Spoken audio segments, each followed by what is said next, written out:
Roger, I'm curious if you know any stats on this, but like with there being so much focus on college and education and things like that, how has that affected the number of people going into the trades? Like are is there a big need for people in trades right now? I'm just curious about that. Oh my God, it is huge. Jeremy, right now there's over 1 million unfilled trades jobs across the United States. 1 Wow. million. Okay. I was at a conference the other day and they had just talked to an HVAC guy up in, I don't remember if it was Sacramento or San Francisco. And he said he had 90 open positions right then that he could put licensed HVAC technicians in. Imagine how much money your company's losing if you've got 90 positions you could fill that day. Mm. Okay. Over 1 million unfilled jobs, and that number is growing rapidly. Now, here's the other number. Right now, the average median age for most plumbers, and I'm going to say journeyman and masters in Texas, is 57 or 58. Wow. So that's close to retiring. Oh, yeah. Yeah. And I heard something on the internet the other day. The average age for all tradespeople, carpenters, electricians, roofers, HVAC techs, electricians, every one of us, 55 years old. Well, the house painter I used to work for was in his mid 70s and he was still working. Like, so it's definitely, that's a very interesting point. Now think about this. They're all going to be, like you said, they're getting close to retiring. Say they're 55, 10 years from now, over half of the people in the trades retire. Right now, for every 10 people that retire each year, only 4 are getting in the trades. We're not refilling it. Mm-hmm. So that supply and demand is going to keep growing. I've been saying this for a year or two now. 5 years from now, plumbers, electricians, and HVAC techs, the licensed, skilled professionals, are going to be making at least $100 an hour on their check. Wow.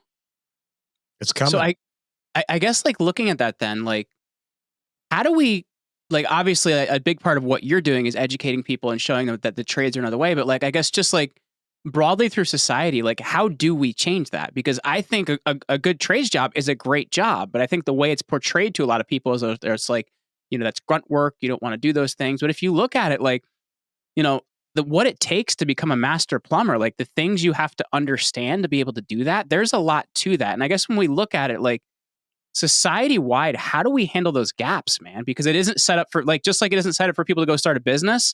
It isn't set up for them to go into, starting a trade. I think that we need number one. I think that, and you mentioned it a while ago, do we cut high school down? Do we make high school shorter? Do we put people more in an applied field where they're actually learning how to make money? Mm-hmm. And I love that idea. You look at a doctor goes to school for 8 years. 4 of those years are college courses. Okay. The last 2 years are pre-med, med, all that other stuff. Attorney, same way. A plumber from the day he starts is learning plumbing. An electrician is learning electrical. An HVAC tech is learning HVAC. A plumber in Texas cannot get a master license. If he works open shop, he's got to put in 4 years as an apprentice. Now, after 2, he can become a tradesman. 2 more, he can become a journeyman. But then if he's open shop, he's got to put in 4 more years as a journeyman to become a master. Mm. So, to become a master, to get your RMP to open a business. 8 years working in the trade to get your master's license. But a doctor can only go to school for 4 years and become a doctor. An attorney can only go to law school for 4 years to become an attorney. I think we've got way too many hours in there. I think that there's a way to cut it down, shrink it down, and we've got to make the process shorter.